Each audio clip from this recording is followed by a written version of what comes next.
여러분 안녕하세요. 조슈아입니다. 제 영상을 보고 구독 추천을 해주신다면 정말 감사드릴게요. 이번에 리뷰할 작품은 위험한 정사입니다. 파라마운트 픽처스 창립 75주년을 맞이하여 개봉한 이 작품은 1987년 하반기 최고 흥행작이었습니다. 또한 제60회 아카데미 시상식에서는 6개 부문에 노미네이트 되었는데 아쉽게도 수상은 하지 못했습니다.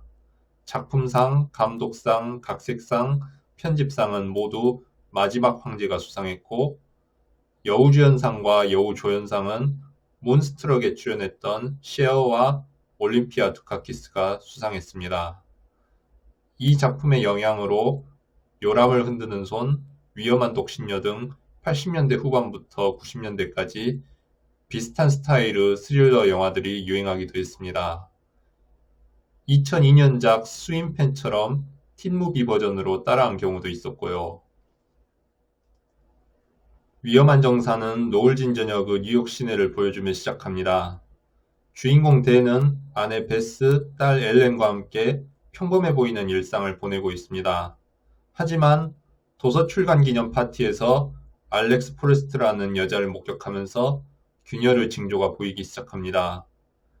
아내와 딸이 친정에 간 사이에 댄은 알렉스와 불륜을 저지르고 맙니다. 이렇게 불륜을 저질러 놓고 자기가 유부남이라는 이유로 일방적으로 그만 만나려 하자 알렉스의 반응이 심상치 않습니다. 그 후 이 작품의 유명한 대사와 장면들이 여럿 나옵니다. 36은 엄마가 될 수 있는 마지막 기회라는 발언, 차 위에 염산이 투척된 장면, 버니보일러라는 말을 만든 그 장면, 알렉스와 엘렌이 롤러코스터에 같이 탄 장면, 그리고 욕조에서의 최후까지요. 이 작품을 보면서 댄과 알렉스에 대한 불공정한 태도가 눈에 띄는데 알렉스가 정신적으로 문제가 있고 위협적인 존재인 것은 분명하지만 댄의 잘못은 묻히거나 용서되는 경향이 있습니다. 댄은 아내 몰래 불륜을 저질렀고 알렉스를 임신시켰고 알렉스의 집에 무단침입까지 합니다. 자신에게 책임을 지라고 하는 알렉스의 협박과는 별개로 댄은 자신의 행동에 책임을 질 생각 따위 없다시피 합니다. 베스는 댄의 불륜을 알고 나서 댄에게 분노했고 가정이 파탄날 위기에 몰리지만 베스 교통사고 이후 어물쩡 봉합되고 맙니다.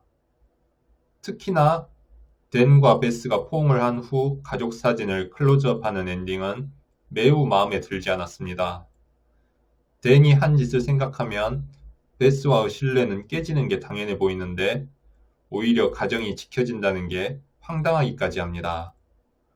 만약 금이 간 가족 사진이었거나 댄과 베스의 냉랭한 모습을 보여주는 엔딩이었다면 조금 더 나았을지도 모릅니다. 작품 속 불공정한 태도가 아쉽긴 하지만 알렉스 프레스트는 존재감이 뚜렷한 캐릭터인 게 사실입니다. 만남에 대한 집착으로 격한 반응을 보이기도 하고 손목에 자해를 하기도 하고 댄이 받을 때까지 계속 전화를 걸기도 합니다. 심지어 베스와 직접 만나서 바꾼 전화번호와 이사갈 집의 위치까지 알아내고 말죠. 또한 어둡고 차가운 바깥에서 홀로 서 있는 알렉스의 모습은 벽난로의 따스함을 느끼는 댄의 가족과 대비됩니다.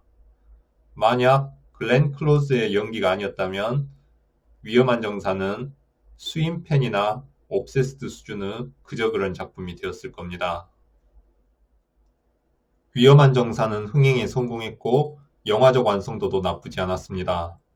토끼를 찾는 엘렌과 끓고 있는 냄비 속을 확인해 보려는 베스를 대비시킨 것과 엘렌을 데리고 있는 알렉스와 엘렌을 찾는 베스를 대비시킨 것은 교차 편집에 좋은 예였습니다. 하지만 수전 펄로디의 저서 백래시를 읽은 후로 이 작품이 직장 여성과 독신 여성에 대한 반격을 하고 있다고 볼 수도 있게 되었습니다. 80년대에 들어서면서 여성의 이전보다 높아진 지위에 대한 경계심이 커졌고 영화 속에서도 알렉스를 처단하는 자가 전업주부인 베스라는 점에서 상당히 설득력이 있는 의견이죠. 위험한 정사 후기에 지금까지 조슈아였습니다.